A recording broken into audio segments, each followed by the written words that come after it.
I'm telling you, it's an amazing time. It's a beautiful evening, wherever you're watching us from. The Spirit has been speaking to me for the past 2 seconds, listening. I know there's somebody watching us from Pipeline, and your tokens are at 2.0. Be strong to that organization. Well, that's how you know you live in an apartment or you live in a flat. First of all, in an apartment, because before I moved to Runda, I used to live in an apartment. Apartment is where the token system is in your own house. Like you can literally access it, you can see it, you can counter check. Tokens gap is in the back. But if you want to know you live in a flat, you know tokens go pale chini zote. Na kifungu iko na caretaker. God forbid. Unajua huwezi jua hizi vitu listening. God forbid nyumba 5 zikuwa zija renew. Unaimba kwa hauna sikia kama traditional dancers wanakuimbia. So please, I know the guys are watching. If you live in a flat, also if you want to know you live in an apartment, apartment is whereby you have been given a portal where you can put your own decoders for whichever service provider you choose. But if you want to know you live in a flat, it's only one provider. Yuki dishki koko nyani kadogo nakanga sahani sinia ya jela. Alafu unakuja unasikia wanakwambia this and this available. You can watch football. Lakini remote kuko caretaker. Wacha caretaker kwenye wa Arsenal. Vile tulichapwa huyo stage itachange. All of a sudden Saka anafunga ball. Before you know it, Alejandro anaongelesha sijui nani. And this is, by the way, ladies, can you tell me what is this new craze with Korean movies? What's wrong with it? I've realized guys have moved from Mexico. Okay, it was Nigerian, then it was Mexicans, then Nigerian, then a little bit of South Africa at some point. Yeah. Now there's a new craze. What on watch too much South Korean. Wewe unawachingi gani? Mimi? Zote. Wewe wacha nisongeleshe wase wa yoni wananiwatch hapa wase wa. Are you alone? Anyway. Ladies and gentlemen, it's been an amazing weekend. Once again, kudos to all the Kenyans. Kudos to all the Kenyans. I mean, I must say this. I have always been proud of being a Kenyan listening. But I think if there's at one time whereby I've even been most proud about being Kenyan, is how we have handled ourselves. Before elections, during elections, after the president-elect declared, waiting for the Supreme, and after the Supreme. Yes, and of course, and contrary to what was expected, we were in Kakamega over the weekend, and as we were driving back, we passed by Kisumu. Kisumu, of course, that morning, the following day after the Supreme Court declared that William Samoei Ruto, doctor. How was it? Guys, watu mama samaki alikuwa kwa samaki zake, kwanza tukaingia mahali fulani, I don't know, I can't forget, Nyaundo something cafe. They sold us very nice nyama choma over there, and the whole place was peaceful, yeah. And even didn't look like that the presidential choice of that region had not won. They were very peaceful, and I spoke to a few guys actually, and this is what they said. Sisi tunakubali kwamba baba yako pata.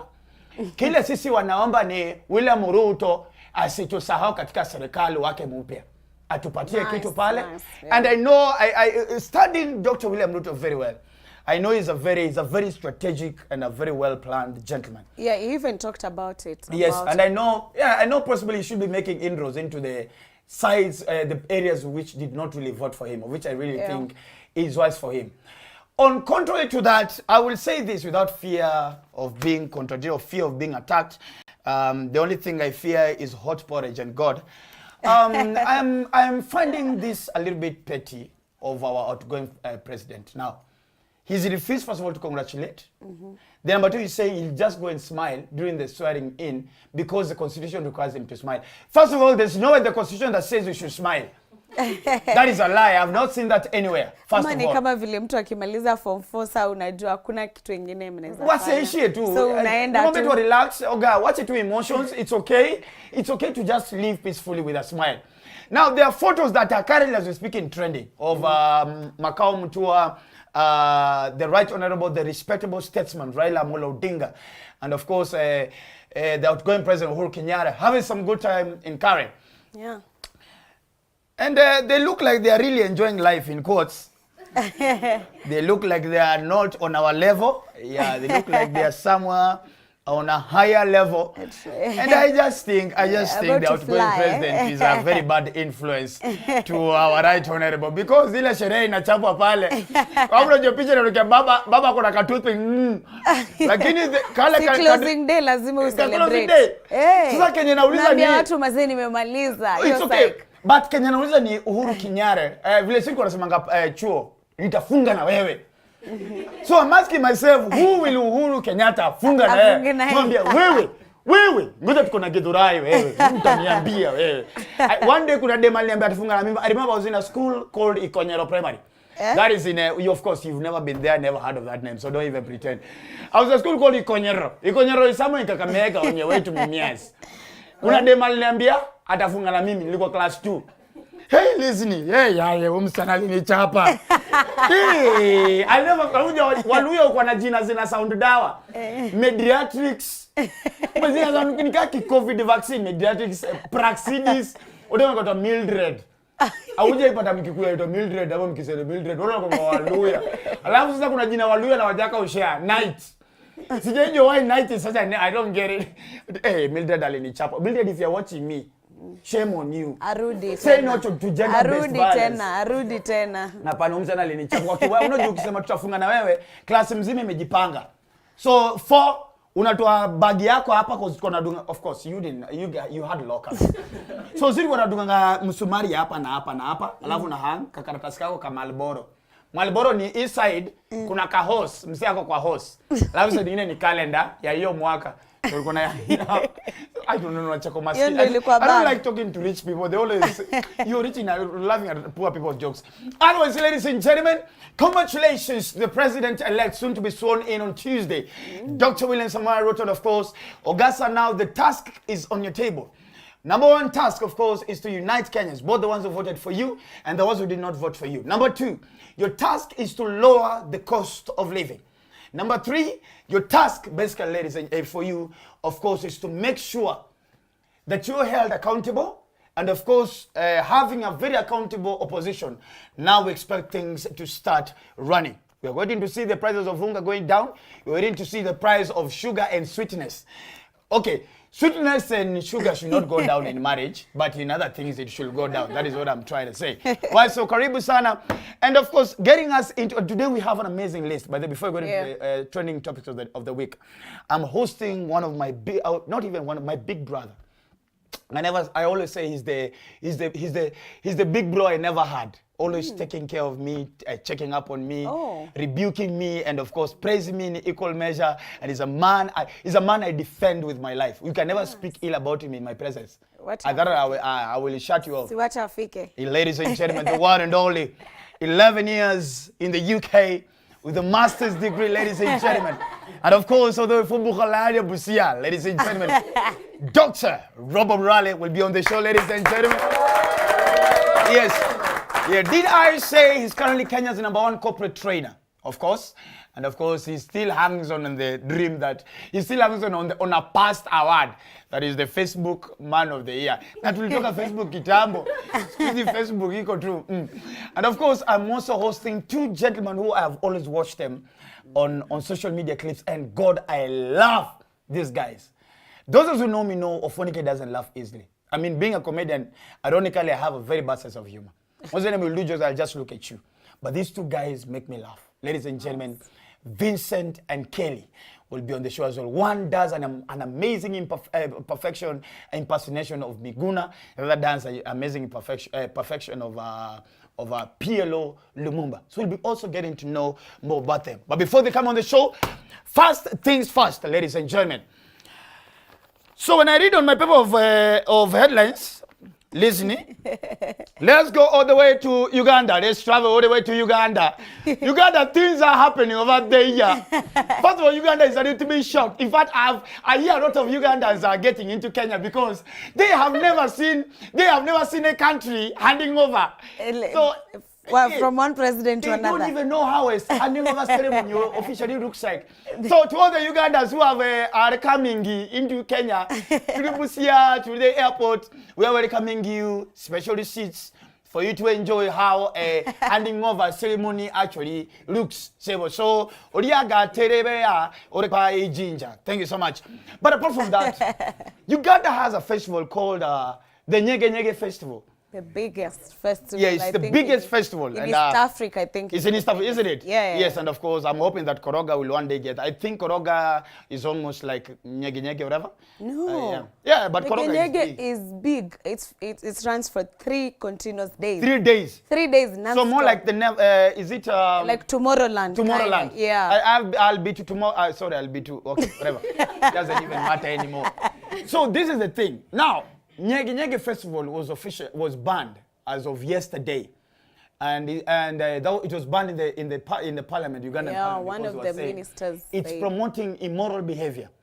I don't need to explain what Nyege Nyege is in Kenya. I mean, if I say it, you all know, so I will not really insist. And I think Kenya, and actually, the Minister for Culture went and alitetea sana akasema no, Nyege Nyege Festival should actually continue because it's the only way that Ugandans can actually forget Museveni.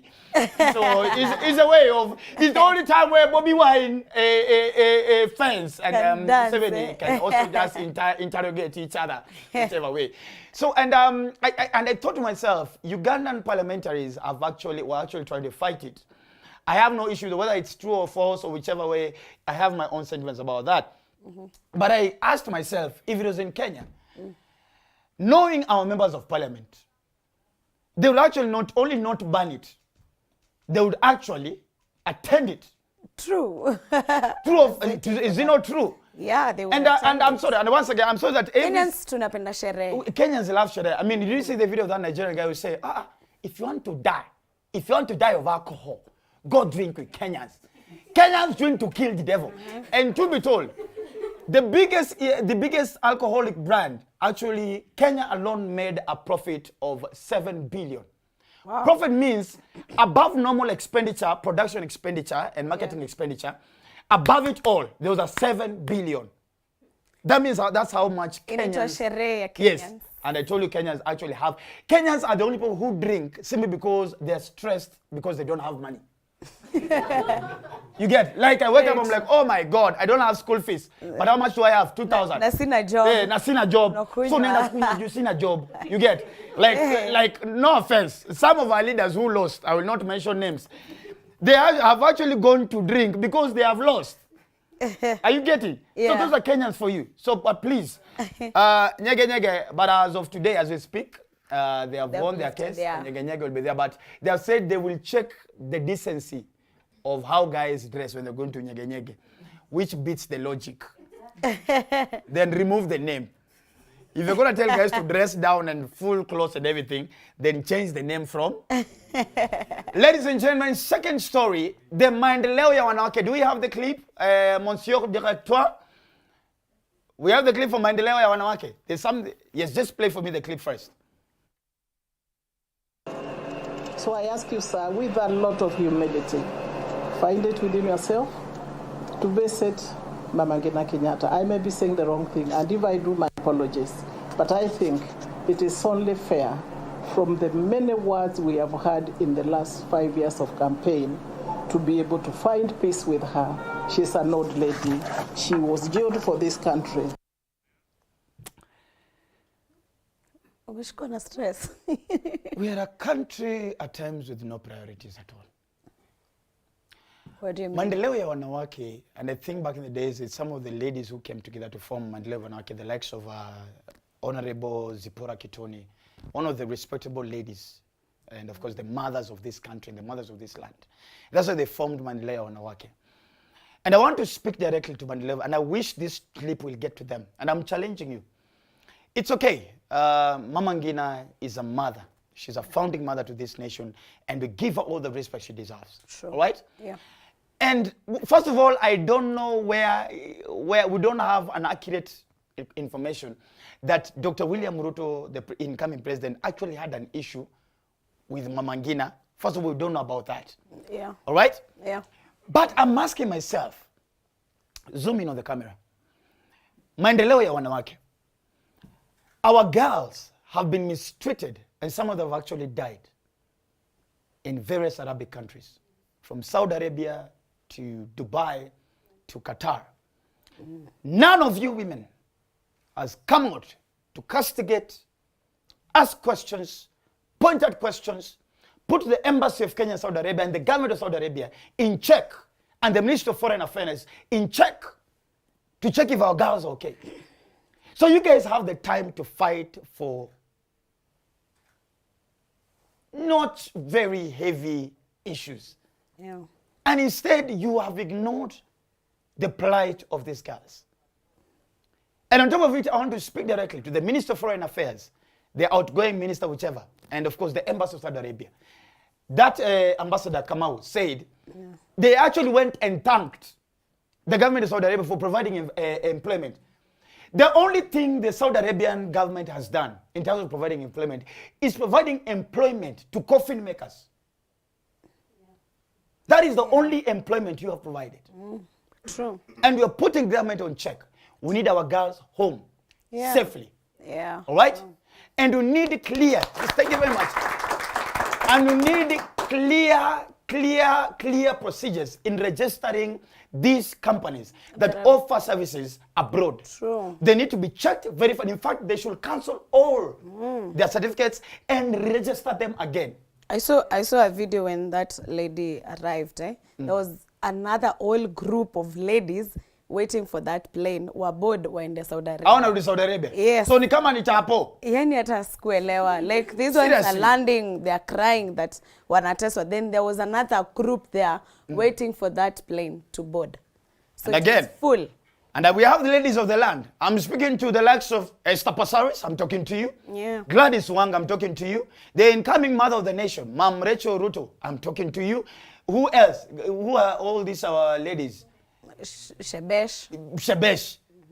Can we hear you guys out?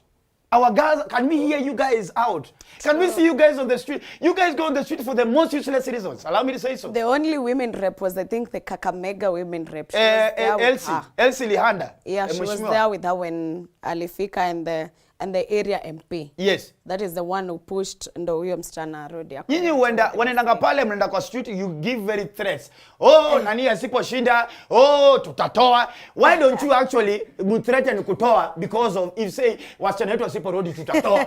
Wana threatening you. Oh, nani asiposhinda, oh tutarusha kwa hewa. Atili leo tujui nini mnarusha na tujiona kenye mnarusha. Mpaka leo tunangoja tu muru. Na wala watu mliambia oh Azimio msipeane mpaka Azimio ishinde. So hatujui wanaume wenyu kunaendaje. Anyway, ladies and gentlemen, thank you very much. Let's but either way we are optimistic about the tomorrow, but we're just putting the government on check, isn't it? Yeah. Yeah. There is a video about. Oh, we have the video of our girl. Yeah. I feel so bad. Hey, just play me the video. Just play me the video. I left Kenya to go to Saudi Arabia just with the hope I'll get maybe a better life afterwards. But mine is just to say, if I can just be honest, mine was just a tip of the iceberg. Watu wanateseka huko. People are suffering there. My friends are suffering there. It's just that mine, nilipata that voice, nilipata support venye niliongea. But people are suffering there, and I'm just pleading with the government, just please do something. Sorry. People there are mentally tortured, psychologically tortured, and it's not fair. It's rather very unfortunate, ladies and gentlemen. So that is the plight of our girls. And tonight, as Dr. Ofweneke Tonight, and of course, DJ Listen and I, we highly, in every level, condemn whatever is happening to our girls. True. Yes, and we wish they can be brought out. So please, whoever is the incoming Minister of Foreign Affairs, whether it's Ababu Namwamba, who's handling foreign affairs in Kenya Kwanza during the campaign, whoever is going to be getting into the docket, your first order of the day is first of all doing a head count of all our girls. How many are they? Checking on their residences. Where are they living? Checking on their papers and their travel documents, the visas and everything, the passports. Number 4 is checking on their contracts pertaining their working conditions. All right? And number 5, which is most importantly, their health status, whatever they are. And if they honestly live in deplorable conditions, I think afadhali kuja kuteseka home. Okay. Right? Yeah, I think just come back home. I don't think it can be that bad. You have a shamba at home, kuja tu ulime. All right? Yeah. Hey, come to, God will always make a way. I think that is what I always believe. There's always going to be a way. All right? Yeah. All right, ladies and gentlemen, our conversation. Haya, tumetoka from sad matters. Let's come back on the show, ladies and gentlemen. Please remember to continue tweeting. Hashtagging is Dr. Ofweneke Tonight. Tag me at Dr. Ofweneke at DJ Lizzy. Of course, on Instagram, Twitter, YouTube, whatever you're watching from. Tonight is a show that you'll live to remember. Well, there's going to be laughter here and there, but tonight is about real talk. We're talking about the men. We're talking about the boy child. We're talking about my relationships. So better get your pen and paper. Let's get ready for this one. Ladies and gentlemen. Enjoy this show. Not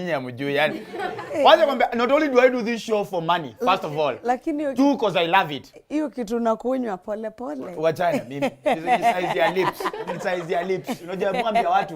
You must find something to live with yourself. Me, I've learned to live with my nose and my lips. Kuna kadizi lips because never self-esteem issues. The flana can be, oh my God, I can love the way you have fish lips. Oh, them from that day. Hey, lakini sasa afadhali hata sasa afadhali mimi. Oh, mona lips za Diamond na Jay-Z. Ona Jay-Z anaweza album mzima Beyonce na hizo lips at once. Diamond anaweza kiss baby mama wake at the same time. Cheza hapo na hizo lips. So ladies and gentlemen, please allow me to invite on the show. Every time I move from one station to another, if I don't invite him on the show, it always makes me feel like there's something I've missed, or there's something I've not officiated the show with. Ladies and gentlemen, please allow me to bring on the show my big brother, a gentleman I respect and love, a man who was grown to, oh my goodness, you all love him. Ladies and gentlemen, of course, Facebook most followed. Oh God. I don't know if I don't say it. I'm never welcome to his house in Karen. Ladies and gentlemen, let's appreciate the one and only Dr. Robert Burale. Ladies and gentlemen.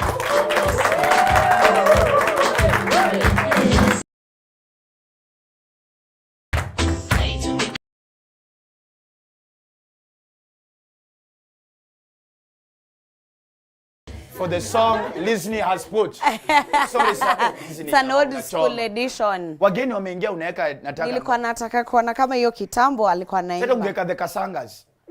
Nafikiria huyu ni kijana mdogo. Huko mekewa mic. Yeah. Ay. Oh, mimi ndo sorry. No, they gave the other guy. They gave the other guy. Oh my goodness. Katuchini, have a seat. Meanwhile, guys, I need guys to start tweeting. I know guys are now excited about the show.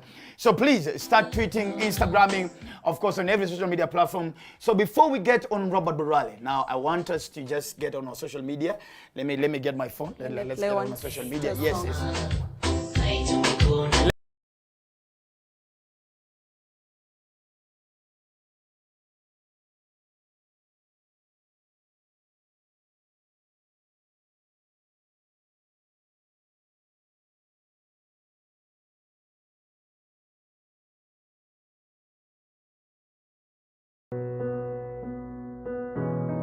Despite being visually impaired, he is a jack of all trades. It is our quest to find answers on how to take care of children with special needs and those with disability.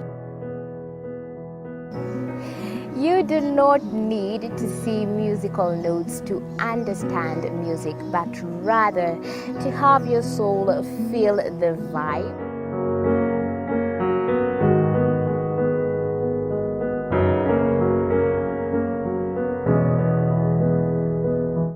Actually, for us to make a wheelchair, we have to take measurements of the user. After doing my assessment, I get to know the parent, I get to know the heaviness she's carrying.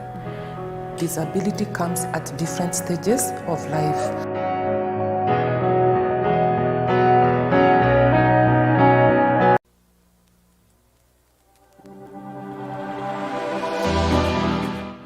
Well, do you know what's happening around you?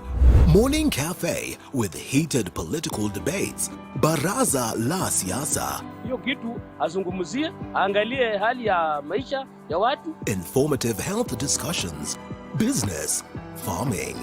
Tasty Wednesday, Fitness Thursday, and Feel Good Friday with amazing DJs, celebs. Waimbaji, kuna comedians, Alafu kuna wajinga. And music bands every Monday to Friday from 6 a.m. to 9 a.m.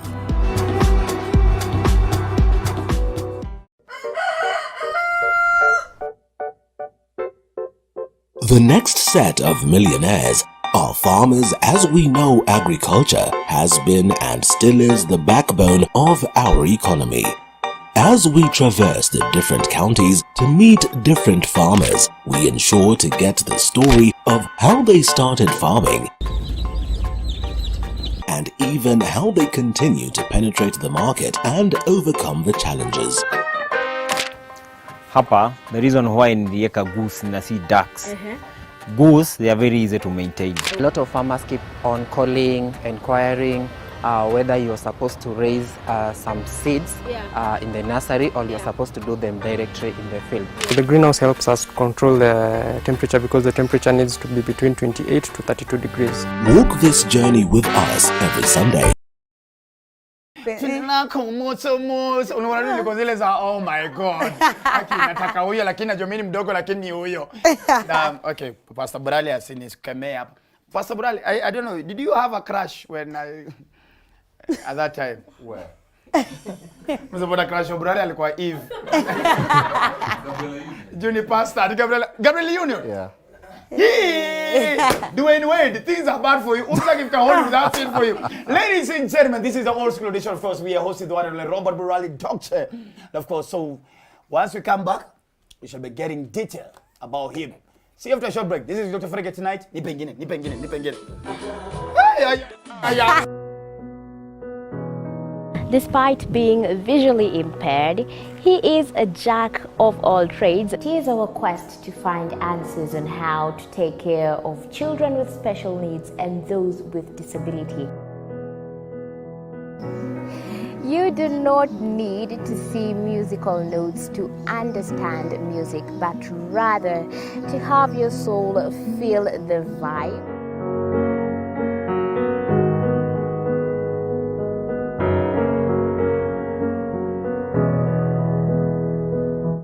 Actually, for us to make a wheelchair, we have to take measurements of the user. After doing my assessment, I get to know the parent, I get to know the heaviness she's carrying. Disability comes at different stages of life.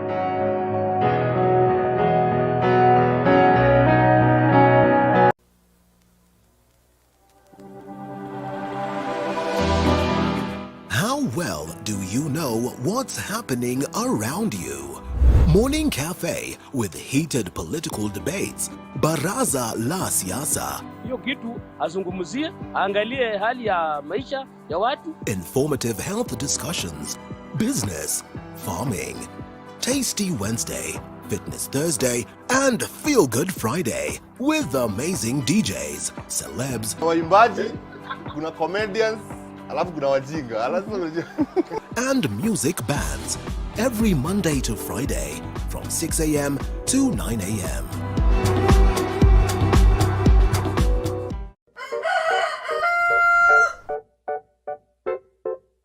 The next set of millionaires are farmers. As we know, agriculture has been and still is the backbone of our economy. As we traverse the different counties to meet different farmers, we ensure to get the story of how they started farming and even how they continue to penetrate the market and overcome the challenges. Dr. Robert Burale. And of course, I don't want to take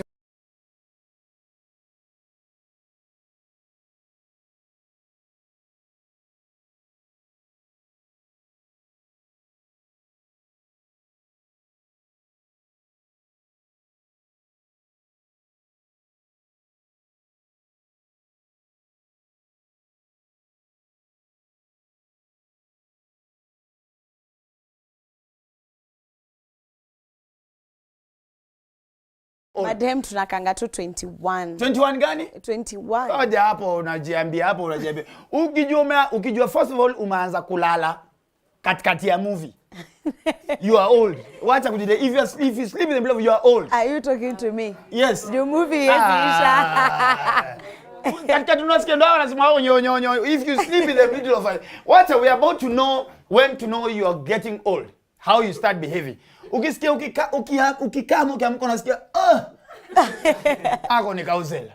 Bro, how are you? Welcome on the show. Thank you very much. You know, when I've realized I was shouting there, then I got here, I had to mellow my voice. It is well. Because I'm talking to a few degrees. I'm talking to a few renewed passports. Yes, sir. Yeah, a man of high pedigree. 11 years in the UK. Well, umechapa UK. Na wewe una humbling ukikaa na watu wanakujua. Sasa hiyo huwezi tudanganya. Sema hizo nini zako. Listen, unajua unanga heshima kwangu wewe. I think wewe unatumia. Unajua mimi nimechapa 11 years in Kakamega. Acha ule 11 years. Bro, welcome on the show. Thank you so much for gracing the show. Thank you. You have literally been a guest on every place I have moved to. Right. And of course, I always feel so honored. And I always tell you, I don't like ever taking advantage or getting used to the fact that you and I are close brothers. Right. The plight of the girls in Saudi Arabia, and you had me talk about it. It's a story that has been trending for the past 3 days. Right. What do you think is leading to all this? Of course, poverty levels. That's why they go there for greener pastures. Right. And some go to work not even to buy themselves anything, but to help their families back here. And when poverty overrides maybe your thinking, you don't look at the danger signs. And of course, even some of these people who are taking these ladies there do not give full disclosure. They just told you'll go there and make some money and you'll take care of your family. It's greener pastures. Right. Then when they get there, they get shocked.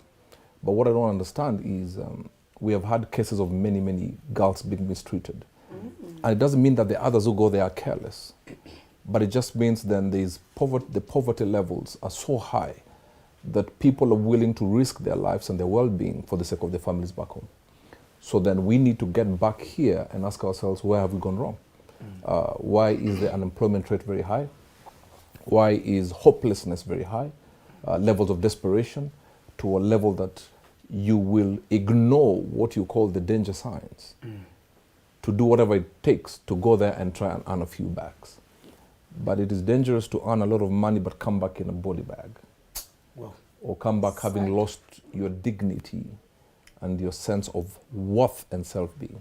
It's very sad. Yeah. And you've spoken so profoundly and so... As I always.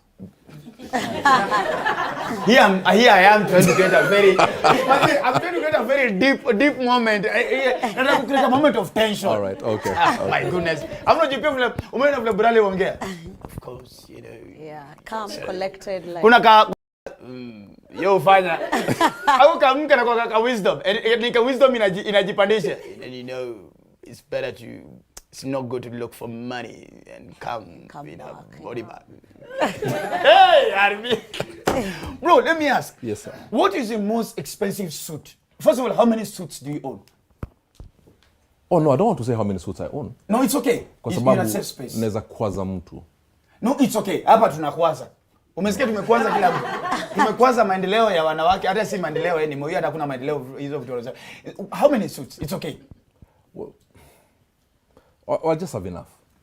Stop being humble about this. I have enough. You have enough? Yes, sir. Enough, you talk about 50 and above. No, I have enough. You know I can talk. I just don't. I will just not walk naked. You just not walk naked? I have enough, yes. Unajua hakuna vile unazambia wa Kenya, you just have enough. Yet we are seeing on billboards, billboard ya Thika Road iko na suti different, billboard ya pale Ngong Road iko na suti different prestige. So we know. Yes. So we can approximate. I think around 50 at least, not less than 50. Oh, the Lord is good. The Lord is good. I love the way us saved people are always very humble. Like, hey, mazuni ndesha gari kubwa. Yeah.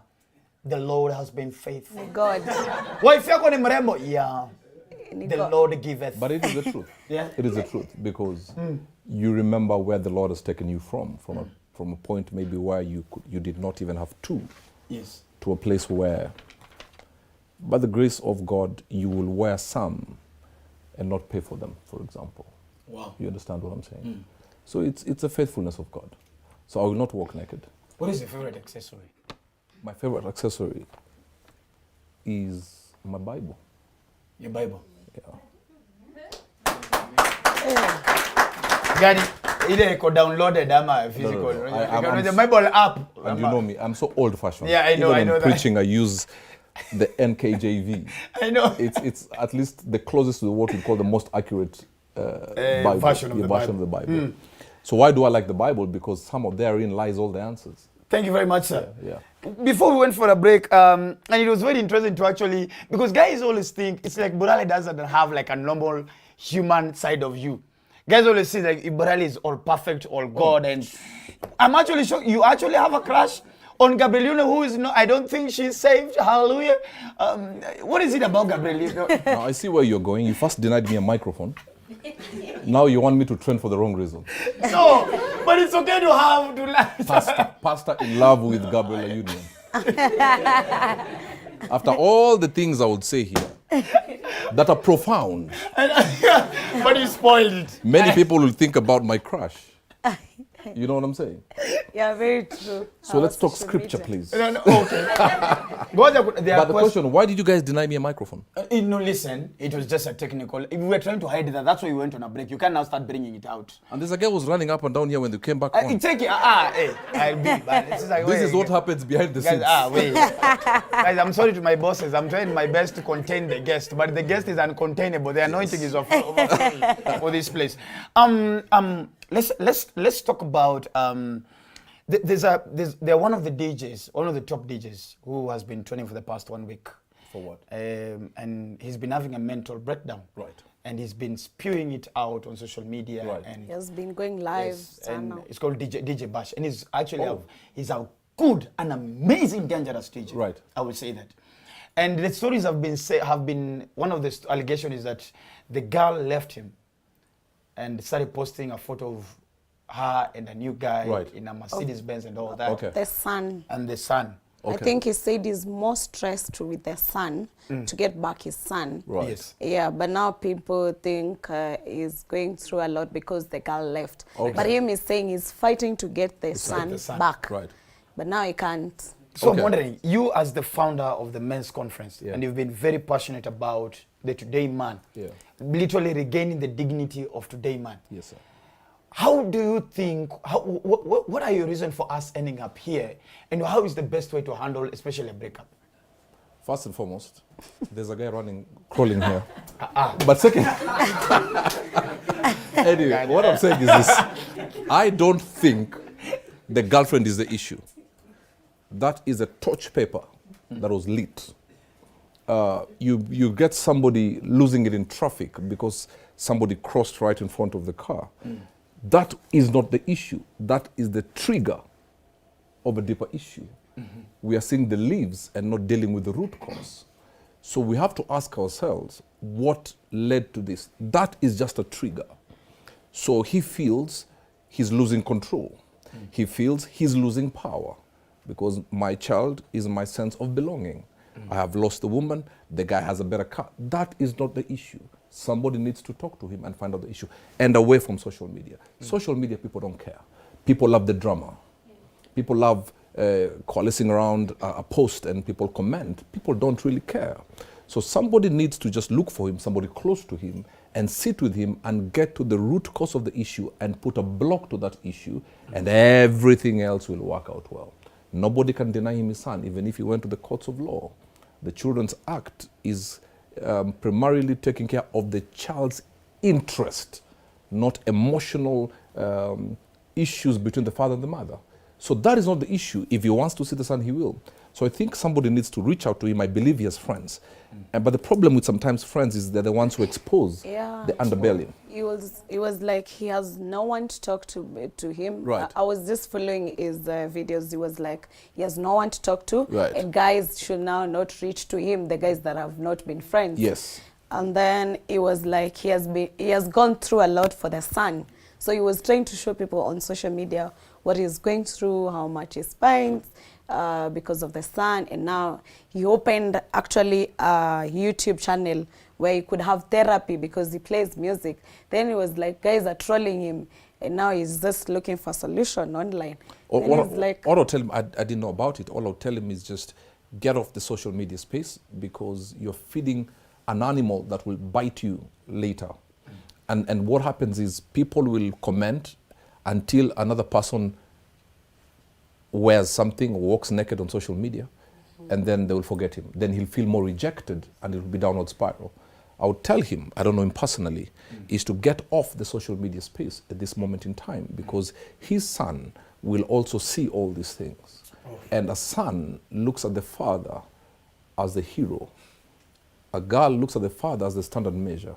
So you don't want to see, Come on. Yeah, you can clap if you're clapping now. Yeah? Okay. You don't want your son to see that years later, because to us, to our children, we are the heroes. And people will not care. People will even mock him and take him deeper into the hole. So get off the social media space and talk to people you trust, not your social media friends. Social media friends are as weak as Harry Maguire in the Man United defense. Hey. Thank you very much. And I told you, apart from whatever happened the other day on Sunday, Manchester United is just like Sauti Sol. They're a boys band. They should just perform on the same stage. Yeah, so I really wish he would reach out to somebody and of social media, because social media is just feeding on the excitement, but half of them don't really care about it. Beautiful. Yeah. Sorry, the whole microphone thing took so much of our time. Let me just ask this as a final question before we get into the game.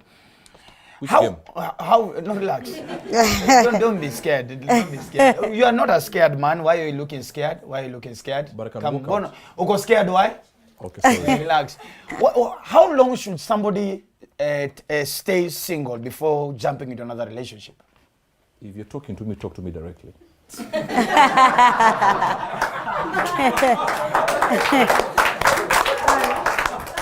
Where? Yeah. I didn't see that coming. No, but bro, I mean, we've been boys, we've been brothers for many years. Hey, Sebo, you have taken this single thing a little bit too far. No, first and foremost, yes. And I'll say this. Yes. People asking me when you get married. Hey, but the question is me not being married affecting somebody's oxygen levels? No. No. And the day I get married, they will not be asking when you'll get married. They'll be there trying to undress and say the way her weave is not right or her fingers are not good. So I don't do things for the public. You understand what I'm saying? Yes. And I'll say something. When people say I'm single, I may not be married, but I didn't say maybe I'm single. You know, those are two different things. Wow. And I don't live my life for public excitement. You understand what I'm saying? Yes, sir. Utaoa lini? I know it will be on a Saturday. There'll be an nice MC. one. Of course. You're here. There'll be sound. And a DJ. And you know what I'm saying? Yeah. There'll be food. I'll play There'll be gospel. food. And then on the wedding night, I'll put off my phone. Come on. You know what I'm saying? Hallelujah. So what and you shall bless the table of the Lord. You know, what I'm saying is, Ofweneke, yes, sir. Before I answer your question, I get a lot of that, but it doesn't move me, because I don't live for the praises of men, primarily. Wow. Because if you do, then you've given them power to kill you when they start criticizing you. Come on. So I just leave me based on, you know. So how long should somebody stay single after breakup? First and foremost, I'd say one thing: you should never jump into a relationship while you're still in pain, because your next relationship will not because you love that person, but you love what they offer, which is an escape route from the pain of the person you have just. Hey. So then when you heal from that person, then this person becomes irrelevant. It's like putting elastoplast on a wound. When the wound is healed, then you have no need. What do? You remove and you throw it away. So don't jump into a relationship. First heal from the heart, find yourself, center yourself, and then now be open to date. But don't date to show the other person that you've moved on. Nice. Because it's on the wrong foundation. It's like building a 40-story building on a 4-meter foundation. After some time, it will collapse. But I see, because of social media, everybody wants to be in a relationship. Yeah, because of social media, you want to post how you are here and there. Let me tell you. Gear stick. Let me tell you something. Gear stick, how nani? Wanekanga hivi. Me and Bay on a road trip. So okay, what I'm saying, nimerudi Sonko. What I'm saying is, we shouldn't put people under pressure to get married. If you think I'm taking long to get married, please, you get married. I mean, you understand what I'm saying? I get you, Yeah. sir. When the time comes, I will get married. True. Gugi Odiongo once wrote, I will get married when I want. And it was very clear about it. Did you really say that? No, that's the title of the book. I will get married when I want to. It's a deal as we finish up. No, Yes. I'm saying, sasa mlisema tucheze game ya at least something Christian, si ndio? So it's a Bible trivia. Yeah. So you answer, both of you. No, it's not me. I was No, both of you. Nyinyi check- wawili mnajibu. Check it. So they are very simple Wacha questions nichukue from the simu. Bible. The first one, the man who was not born and didn't die. The man was not born and didn't die. Yeah, in the Bible. Enoch walked with God until he was no more. Eh? Enoch walked with God until he was no more. Nope. Miguna. Look Man at has you. never died, man will Adam. never die. Nope. It's not Adam. Elijah. Nope. Jesus. No. Jehovah. I see Jehovah. Anyone from the audience? Jehovah Wanyonyi. Anaijua? Amepata. Oh, sorry. It's in Hebrews. Wait. Check it. Yes, so easy answer. The second one, who was the first man who gave a tenth of everything he had to a man of God? That is the tithe. Nani? Ubo tulikuwa na yeye. Nani alikuwa na tithe sana? How have you been? Hey, I gave a tenth. Do you know? No, Burale? not Ananias, Sapphira. Anyone from the audience? Eh? Abraham. Abraham. Kwani mlikuwa na yeye? Another one, name the lady who lived with the husband for only 7 years. Nani? Si yako there. Nani? Kwani mnasomanga Bible? Who's the lady? Wait, mbona si mimi? Ati jibu kuna nikazura serious ati hoje. Hizi kelele zinaenda tu kwa the audience. lady who lived with her husband for only 7 years. 7 years. Yes. Nani,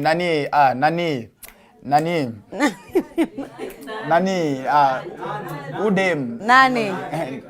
Nani, si nani. Anyone from the audience? Sema. Bado. Anyone else? Lakini listen Anyway. hiyo karatasi. Anna the prophetess. Anna. Yes. Anna ilikuwa 7 years. Yes. 7 years. Number 4, who tricked a father-in-law, slept with him and conceived twins? Slept with him? Burale, who tricked a father-in-law, slept with him and conceived twins? Father-in-law. Kuna mtu alilala Nani na analala na father-in-law? nothing. Bible ndo hii nimeleta. Hapana, wewe ungekuwa na hiyo karatasi ungekuwa na get. Zote ndo maana nilipewa. Hebu uliza kitu kuhusu Jesus. Anyone from the audience? Eh? Tamai. Yes. True, Tamite. She became pregnant of Tama. She became pregnant of wewe hapana. Hizi swali hapana.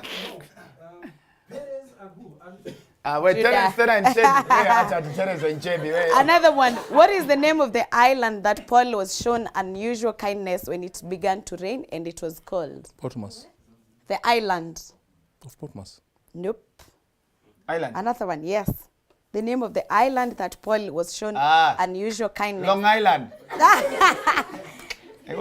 Another try. No, I couldn't try. No, look at everybody Googling. Imagine. Mbona kwendeni kwa say. Anyone? Kwendeni. The audience? I got it. Jibu ni? Malta. The last one.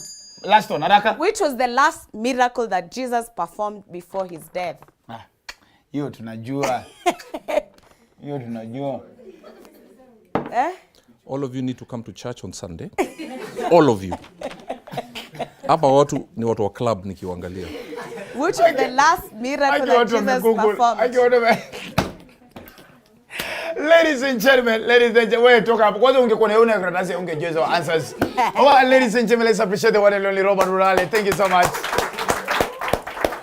I think, bro. I think the most important thing is, and I really appreciate, especially the role that you have played, of course, in mentoring today's generation. When is the next men's conference? Before I let you go. What we're doing, I have some men's meetings. I'm going to do a men's breakfast in Nyeri. All right. First, I'm going to Eldoret on the 16th of next month. Eldoret on the 16th of next month. Reverend Mary Bahati. Reverend Mary Bahati, yes. Yes, and then I go to Nyeri for men's breakfast on the 1st of October. All right. Which is with Watchers Hub International. Beautiful. Dr. Joyce and Charles. All right. And then on the 2nd, after Nyeri, I go to Kitale with Pastor O. And then we'll come back and do a big men's worship in here. We intend to do a total national, then we go international men's conference. Not the ones that we joke. We need men to come back to the place of healing. And then we heal them, we heal ourselves, and that we can mentor our young people, because we are too broken to bring up our young people. Beautiful. So we hope that every young person will come. You stop going to sleep around. You are not known for your pelvic power, but you should be known for your vision and focus and upward mobility. But young boys nowadays are walking with sagging jeans and calling women at midnight, speaking in a bass to excite the women. And you know very well during the day you speak in a soprano. So we just want our young boys to stop getting excited by sleeping around, showing how much you're powerful. After some time, your waist will not be able to move. But the worst thing is that when you have an active waist and an empty brain.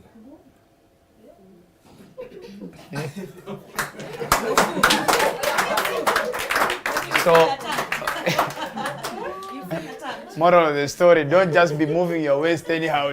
I had Make your waist stagnant. So, yangu nimesikia. Don't. This is how we are working. Yeah. Don't just be moving your waist anyhow. So thank you so much, bro, for coming on the show. Let's appreciate the one and only Robert Burale, ladies and gentlemen. And of course, when we come back, yes. Who was that boy who's always running up? Is there anything? Okay, fine. Just come. Just come. I need to see him. Ladies and gentlemen, let's appreciate this young man. He has been crawling here, I think, for the last 20 minutes. Just show them how you've been crawling. This is what he's been doing behind the scenes. This is what he's been doing behind the scenes. And these are the kind of men we need. You're willing to go down to earn a living. Wow. You know? And there are others who are having backaches because of bed gymnastics. Yeah. Leo. And even to those, no, I'm not hitting men. Yes. We also have two young girls who think that their hips don't lie. When they get to 50, they will lie. Oh my goodness. Ladies and gentlemen, when we come back, we'll be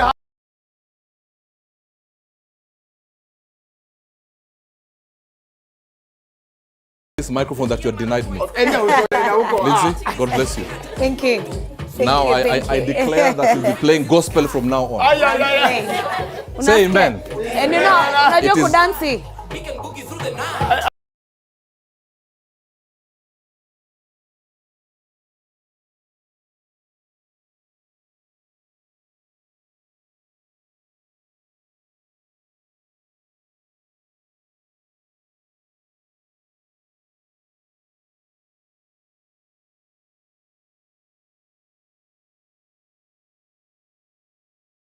the one and only Robert Burale.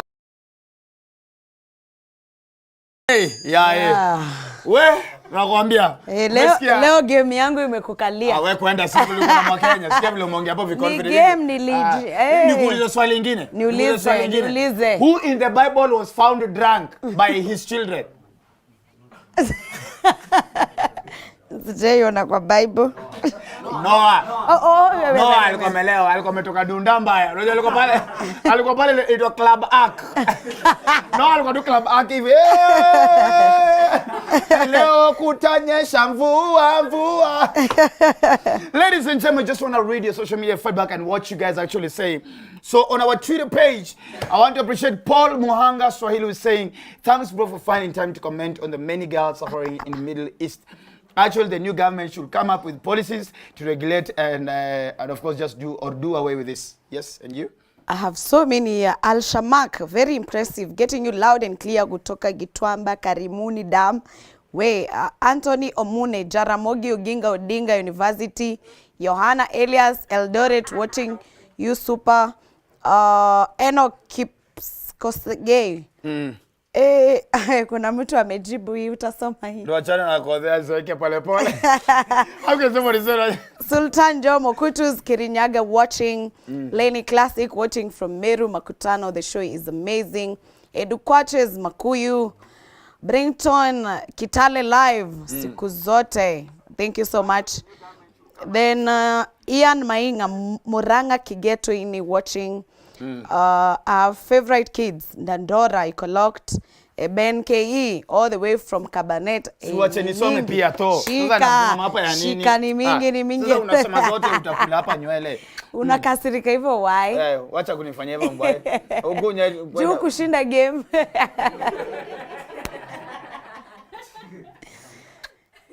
Must be a discount to your family. Aya, Brian Omondi from Ugunya Lego Nyadi saying I'm locked mbaya. Of course, Martin Gitonga from Kanairo, Russ from Makueni, Kayombotole. Is what Peter Nash, of course. Washuka all the way from Nakuru. A big shout out to all the Nakuru girls. Thank you so much. The land of Khalid. What is the land of Khalid? Yoni Gani, the land of Khalid? Where Edward Muniu, Edward, please tell us. Dance all the way from Meru. Nasema tunaona mtoto wetu pale Ndinje Disney. Thank you so much. And of course, representing. Colin Scribbler is saying hi. Hey, you beautiful. I am watching you. You look gorgeous. Hey! Hey! From where? Ada jasema lakini kiblagat. It's not interest of love. Ladies and gentlemen, we'll be back after a short break. This is Dr. Ofweneke Tonight. See you after a short break. Asante sana.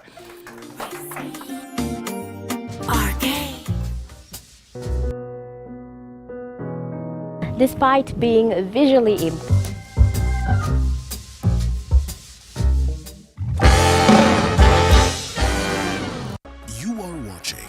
TV47, the home of untold stories. Trison School of Medical Health Science and Technology is a premier training institute for market-driven courses. With state-of-the-art facilities, competent and dedicated members of staff, and linkages with the medical industry, you are assured of a bright future when you study with us. Enroll today in our campuses at Juja, Nairobi West, Kisumu, and Homa Bay. Sonadol Extra imetengenezwa kwa njia spesheli kupambana haraka na maumivu ya kichwa, mwili na hata meno. Sonadol Extra, hakika maumivu yakizidi, pata ushauri wa daktari. As a government-sponsored student, joining Mount Kenya University was the best decision I ever made. With over 165 fully accredited programs and state-of-the-art learning facilities, you literally have the world in your hands in terms of career choice. The learning is not only uninterrupted, but also supported through ICT. And within no time, you're done with your studies. Make the right choice by joining Mount Kenya University. Mount Kenya University, unlocking infinite possibilities. Do you aspire to acquire knowledge and skills relevant to the job market and entrepreneurship? Join us at KIPS Technical College, one of the largest NEC examination centers in Kenya and the premier tertiary institution established and mandated to operate by TVET Authority. We lead when it comes to offering high-quality technical and professional training and bringing out the best in our students. Our ultra-modern learning facilities, highly qualified and experienced lecturers, attachment liaison office, counseling office make us the preferred choice. Limited HELB loans are available to students. Our intake is ongoing for full-time, evening and online classes. Join us today and experience the KIPS difference. KIPS Technical College, your sure path to success.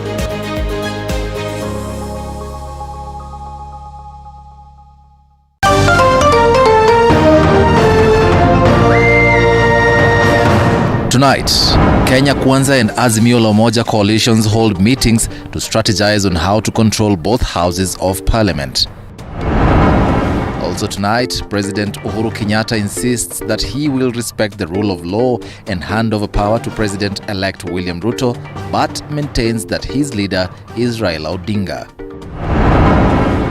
And Chief Justice Martha Koome publicly speaks for the first time about the just settled presidential petition. This is not because of my power, this is not because of my might, this is because of the faithful God that we serve. The CJ says prayers helped the court reach a verdict.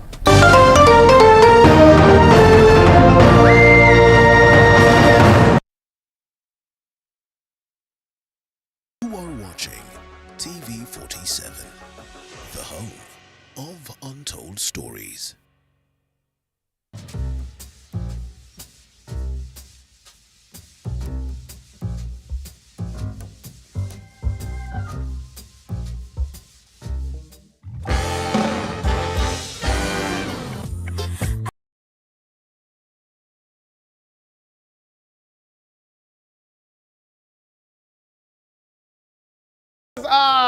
My God. Mazumi nikumbusha mbali. Uko na ngoma Unleash the Dragon. Cisco. Yes, I have. I just think this generation might really not enjoy life. You guys have missed the best times when music videos are the best, or music videos. Eh? Yo. Now hold it. Wala semna watch, hold it. Wala semna watch unagonga how these videos used to begin. Kwanza ilikuwa mse anajificha na mahali eh. So nataka hebu pandisha volume kabisa eh. Sawa sasa.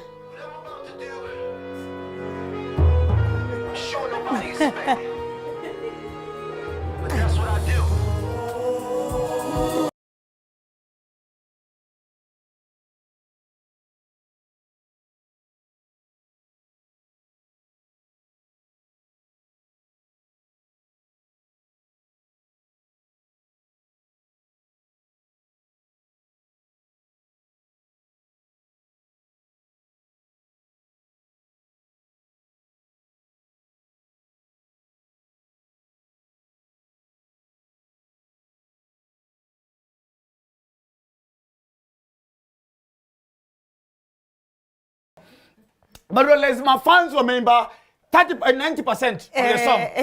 Nipatie muziki tena. Nipatie from the chorus. So you know my fans will constantly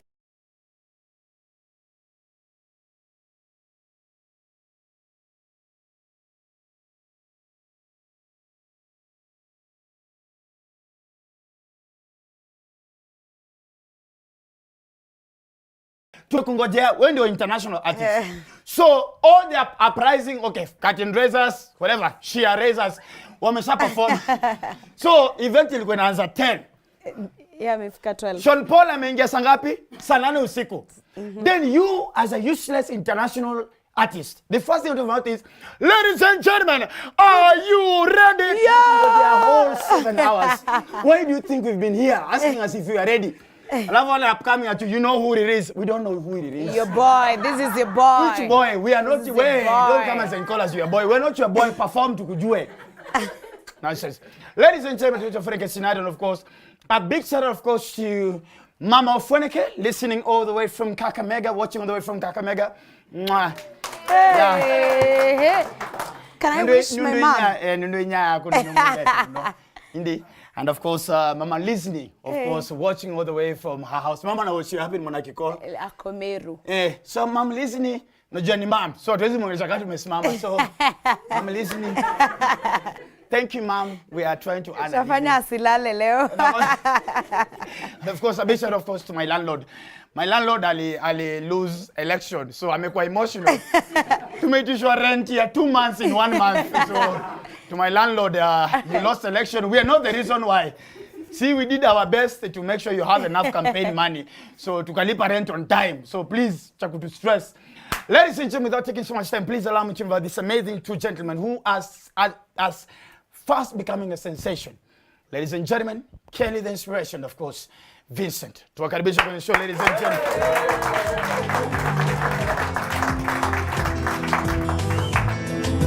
Makofi mpaka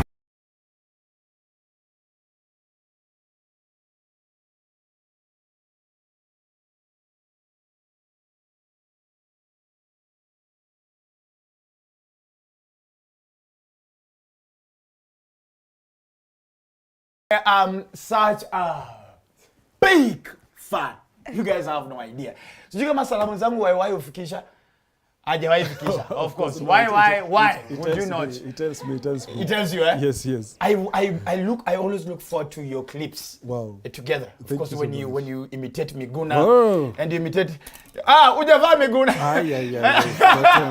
Man from Toronto. Man from Toronto. Hey. So, ladies and gentlemen, first, welcome to Ofweneke Tonight. Tonight, we're having the privilege of hosting Dr. Miguna, and of course, Dr. PLO Lumumba on the show. A correction, please.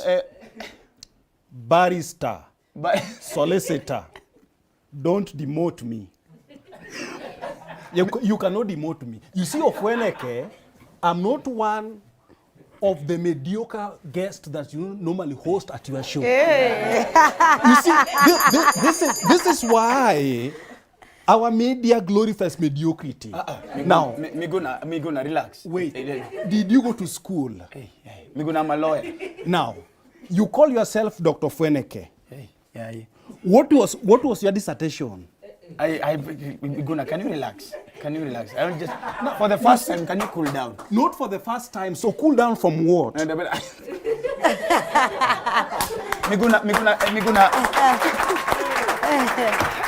Miguna, Esther Passaris is back as the women rep Nairobi. What do you have to say? And Margaret Wanjiru lost, Bishop. What do you have to say to that? Of course, I expected her to lose. She's not qualified for anything.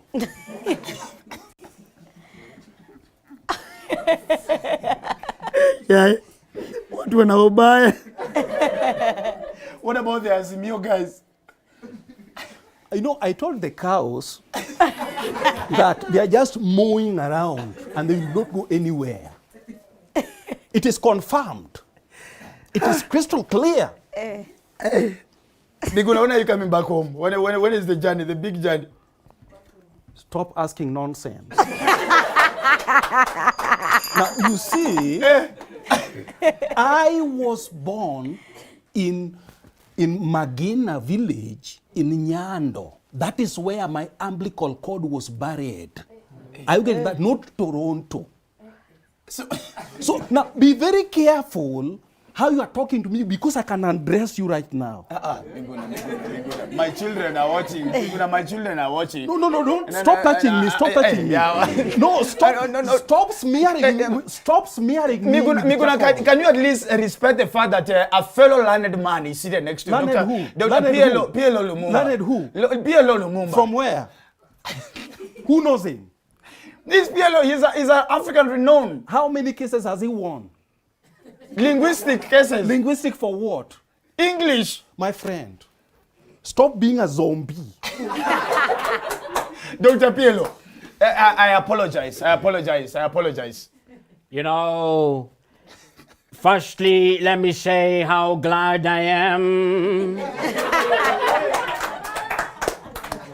to be invited in such a joyous and momentous occasion that is filled with pomp, circumstance, and razzmatazz. You know, Dr. Ofweneke, when I hear Migun here speaking, you know, we usually say that it is better that you remain silent, because when you remain silent, people might think that you are a fool instead of speaking to confirm that you are one. Who is a fool? You know, Mwalimu Julius Kambarage Nyerere of Tanzania once said, and rightly so, that chamkufu manafu hang namayeng.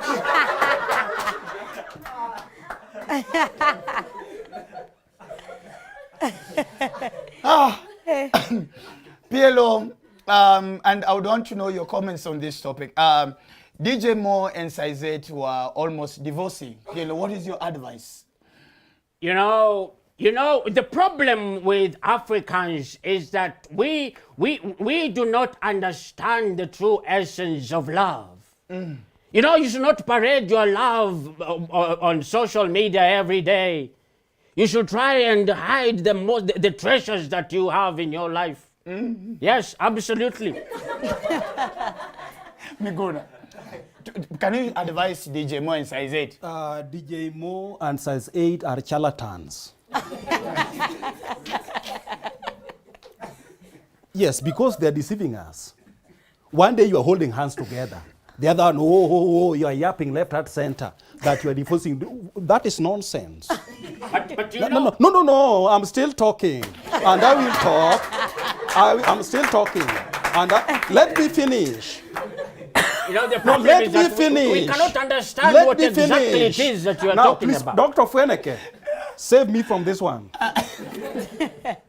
Now, you see... This is not in my salary. But you know, Dr. Ofweneke, there is something that we are seeing in the gospel industry. You know, we have a culture in Kenya known as ringtonization. Ringtonization. What is ringtonization? This is the process through which people cry on social media for days. And when you ask them, they say it is a lie. And when you confirm, you realize that indeed it is a lie. Because it is only a lie who can make you cry for days on social media. If you know, you know. The swearing in is coming on Tuesday. And of course, most definitely, the newly elected president, Dr. William Samoei Ruto, of who you are a supporter, you've been campaigning for him online so toughly, will be crying. We expect him to cry. What advice would you give him on this topic on crying? Now, what do you mean by crying in this case?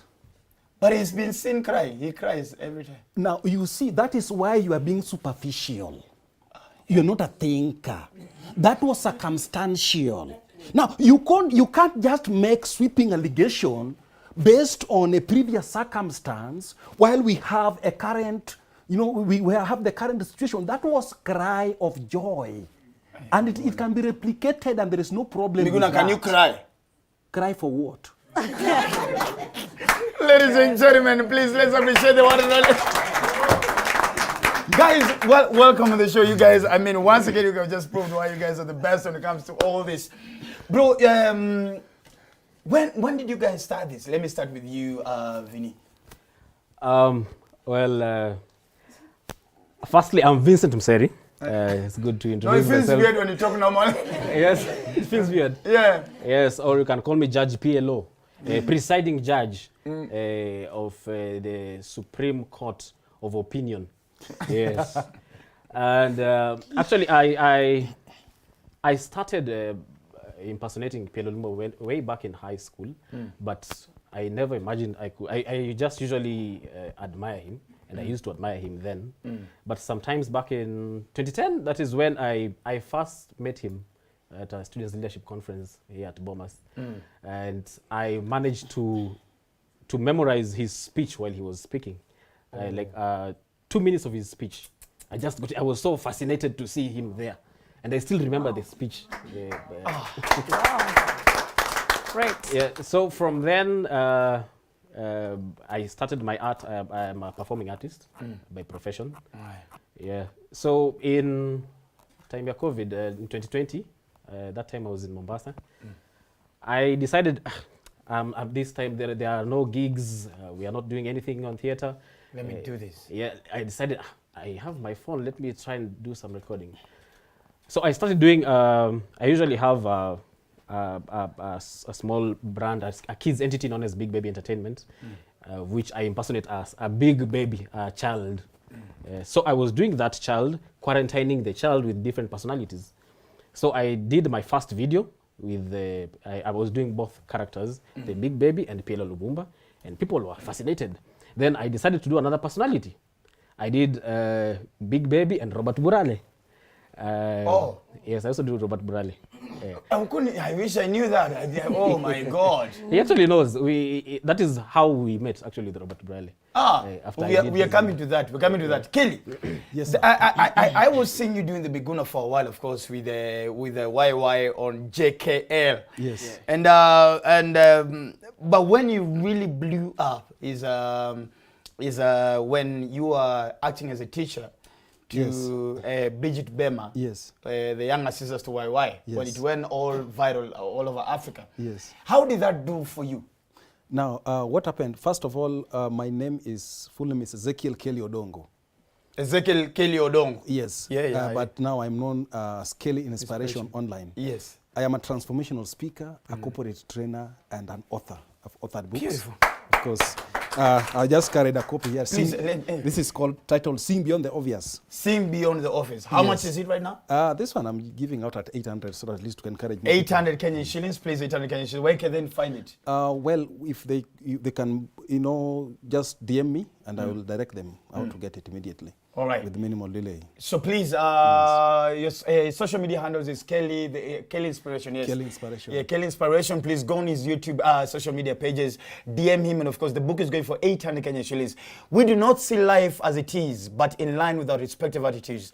The circumstances that have rendered some people helpless have also exalted others. Our attitude is the spectacle through which we see life. It can be a key or a hurdle to a success. That is just part of the excerpt of the book. Sing Beyond the Obvious, please, by Kelly. So please make sure you get a copy for you. Of course, I would recommend for DJ Bash, you need to buy this book. And of course, any other person out there. Yes. So I was still bringing the journey. Yes. So why is a friend? We come from the same place and we studied in the same university. We joined together. We're living together and the rest. So he knows my line, speaking line. And of course he knows, acting is in me. I'm a very good actor, that is the truth. Beautiful. But now I'm in the line of speaking. So, there's a time they started doing these things with Butita. Yes. Butita was acting like rectangular. And so somebody told me, this guy, the way he speaks, this guy can speak like Miguna because of, sometimes I kick in some vocabulary here and there. I've heard you. And I've heard you. Here and there. So he said, now, can you try speaking like Miguna? We were just in his house. Then we didn't have the cap, so we used sufuria. I remember. Yes. Oh my goodness. So that is how it picked, and we kept on doing it. We kept on doing it. So normally, my demeanor, sometimes when someone sees me speaking, I look very serious. But when you meet me, you find a completely different person. Even when I'm speaking, no one can sleep in my audience, never. Beautiful. It can't happen. Please, before we now, of course, I'm sorry, the whole sound thing, I think, took a little bit of a minute. Please, I think Kenya's been able to see what you guys can do. Yes. And my prayer is that you guys, as you're coming in as the next generation of comedy, skits, and everything, that you guys will grow from one level to the other. Now, starting with you, Baba, just say in a rundown what you actually do, your services, and of course your social media handles, so that guys can follow and DM you just in case they need you. All right. I'm a brand consultant by profession. I work with different brands, creating marketing incentives for different brands. All right. Currently working with Imarisha East Africa Productions Beautiful. and Andimax Entertainment.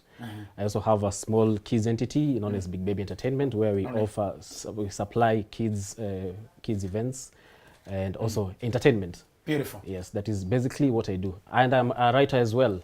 Nice. So where's your book? I don't write books. You only write on Facebook. I don't write books. Oh, yeah. You just write. I write plays. Okay. So, you're a playwright. Yes, I'm a playwright. Beautiful. Your social media handles? My social media handles: Facebook, Vincent Mseri; YouTube, Vincent Mseri; Instagram, Mseri_Vincent. Beautiful. Kelly, corporate trainer, author of Seeing Beyond the Obvious. Team building expert. Come on. Forget it. I can do it very well. Asante sana. Yes, sir. And also, I also write books for people.